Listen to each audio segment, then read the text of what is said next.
नमस्कार, कंज्यूमर अड्डा में आपका स्वागत है। आपके साथ मैं हूं विपिन भट्ट और आज हम बात करेंगे देश में शिक्षा के स्तर की, क्योंकि हाल ही में एक रिपोर्ट आई है एसर 2022 यानी कि annual status of education report. ये रिपोर्ट सालाना बेसिस पे हर साल आती है और ये रिपोर्ट कुछ चौंकाने वाले तथ्य बता रही है। इसका कहना यह है, खासतौर पे ये रिपोर्ट की गई है या ये सर्वे किया गया है छोटे बच्चों पर, क्लास फर्स्ट सेकंड थर्ड जो प्राइमरी स्कूल के बच्चे होते हैं। और ये रिपोर्ट कहती है कि पहली कक्षा के जो बच्चे हैं उनको गणित के बेसिक स्किल्स नहीं आते, उन्हें अक्षर पढ़ना नहीं आते। पहली दूसरी तीसरी के बच्चों को, बहुत कम बच्चे हैं जो शब्द पढ़ पाते हैं। और इस तरीके से ये रिपोर्ट कहती है कि जो पढ़ाई लिखाई का स्तर है, जो स्किल सेट होना चाहिए छोटे बच्चों के अंदर, वो गिर के चला गया है 2012 के भी नीचे। बहुत हद तक ये रिपोर्ट देश के ग्रामीण इलाके पे फोकस करती है, लेकिन वैसा ही शहरी इलाकों का भी हाल बताती है। और साथ में एक बात और ऐड करती है, ये कहती है कि बच्चों की ट्यूशन पर निर्भरता बहुत ज़्यादा बढ़ गई है। बच्चे अब ट्यूशन पे बहुत ज़्यादा डिपेंड हो चले हैं। कोरोना काल में ये चलन ज़्यादा बढ़ा और कहती है कि अब तो कक्षा 1 से 8वीं तक के 1/3 से ज़्यादा बच्चे ट्यूशन जाते हैं अपनी बेसिक चीज़ों को पढ़ने के लिए। तो यही आज हमारे सारे सवाल होंगे, क्योंकि ये बात तो चिंता जगाती है कि बच्चे स्कूल में कर क्या रहे हैं।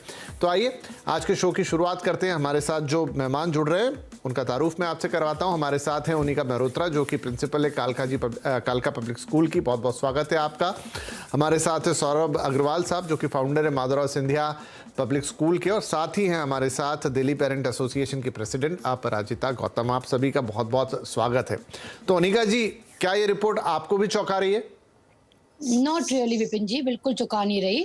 बिकॉज जब कोविड के बाद बच्चे स्कूल में आए थे, हम हैरान रह गए थे उनकी अप्रोच देख के। राइटिंग एबिलिटी खत्म हो गई थी। To eye contact between the blackboard and the copy was so difficult कि हमें बड़े मुश्किल हुई पूरे साल भर उनको एक दोबारा से कनेक्ट बनाने के लिए। इसलिए मैंने तो अपने स्तर पे, क्योंकि अथॉरिटी भी होती है, तो करिकुलम को बहुत हमने रीडिफाइन किया विपिन जी। तब जाके एक एबिलिटी और दोबारा फॉर्मेट बच्चों को लाना पड़ा। एक साल की बहुत ज़्यादा स्ट्रगल रही हमारी। ये तो मैं बात करूँ आधुनिक और मेट्रोपोलिटन सिटीज़ की। जो अगर गांव का रुख देखें तो सर, ऑनलाइन शिक्षा किस प्रकार से दी गई थी। टीचर्स वर नॉट रेडी, वो प्रिपेयर्ड नहीं थी किस ढंग से पढ़ाना है। बी, पेरेंट्स भी अलर्ट नहीं थे कि जो स्कूल का पेडागॉजी होती है, पढ़ाने का तरीका होता है, वो पेरेंट्स को नहीं पता था। ट्यूशन्स या एक सपोर्ट सिस्टम उनको नहीं मिल रहा था। तो बहुत स्लैक डाउन आया है बच्चों में, ये मानना पड़ेगा। प्लस बोर्ड एग्जाम भी जिस पैटर्न से हुए, उन सबको अगर हम एक क्यूमुलेटिव एक असेसमेंट करें तो लास्ट ईयर एक डिफिकल्ट ट्रेंड रहा है। बट मुझे लगा साल आखिर आते आते बच्चों के फॉर्मेट तो आ गए, लेकिन कॉन्सेप्ट्स जो हैं, कॉन्सेप्ट क्लियरेंस नहीं है विपिन जी। बहुत मुश्किल हो रही है जी। सौरभ जी, क्या आप भी यही राय रखते हैं और मानते हैं कि या इसे एक्सेप्शन मान लें कि अब किसी ने सोचा नहीं था कि कोरोना होगा, लॉकडाउन होगा, बच्चे घर बैठ जाएंगे, ये पूरा उसका रिजल्ट है? नहीं विपिन जी, मेरा मानना भी यही है कि कठिनाइयां जरूर हुई हैं, लेकिन मैं इसका बहुत बड़ा कारण एक कोरोना तो है ही, साथ में पेरेंट्स की वित्तीय स्थिति को भी मैं मानता हूं कि वित्तीय स्थिति इतनी खराब हो चुकी थी एक हद तक, और अभी भी कुछ हद तक है, कि पेरेंट्स के लिए, अभिभावकों के लिए बच्चों को स्कूल भेजना, महंगी महंगी पढ़ाई कराना मुश्किल हो गया था। तो उनकी मजबूरी ये हो गई थी कि घर पे बैठ के बच्चों को पढ़ाना, और पढ़ाना, देखिए जो टीचर पढ़ा सकता है, जो गुरु पढ़ा सकता है, वो शायद उतनी अच्छे से पेरेंट्स नहीं पढ़ा सकते। मैं इस पॉइंट को थोड़ा अलग रख देता हूं सौरभ जी, क्योंकि ठीक है ये वित्तीय स्थिति वाली एक है, लेकिन अमूमन आदमी कितनी भी खराब वित्तीय स्थिति में वो स्कूल भेज ही देता है कुछ भी करके। तो जब स्कूल पहुंच रहा है और वहां पर ये अलग अलग आंकड़े हैं कि सिर्फ 12% बच्चे जो हैं वो शब्दों को पढ़ पाते हैं, करीब 50% बच्चे अक्षर पहचानते ही नहीं, छोटे बच्चों की बात हो रही है, करीब 40% के आसपास 1 से 9 की गिनती नहीं समझ रहे हैं।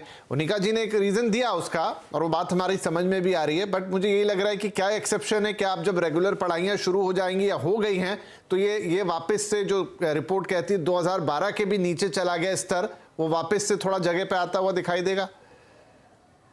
मैं क्योंकि विद्यालय में चलाता हूं, तो मैं देख रहा हूं बच्चों में धीरे धीरे करके वो दोबारा से कॉन्सेप्ट्स उनको क्लियर हो रहे हैं। समय जरूर लग रहा है धीरे धीरे, लेकिन बच्चे दोबारा से उसी जोश में आ रहे हैं, कॉन्सेप्ट्स भी धीरे धीरे क्लियर हो रहे हैं।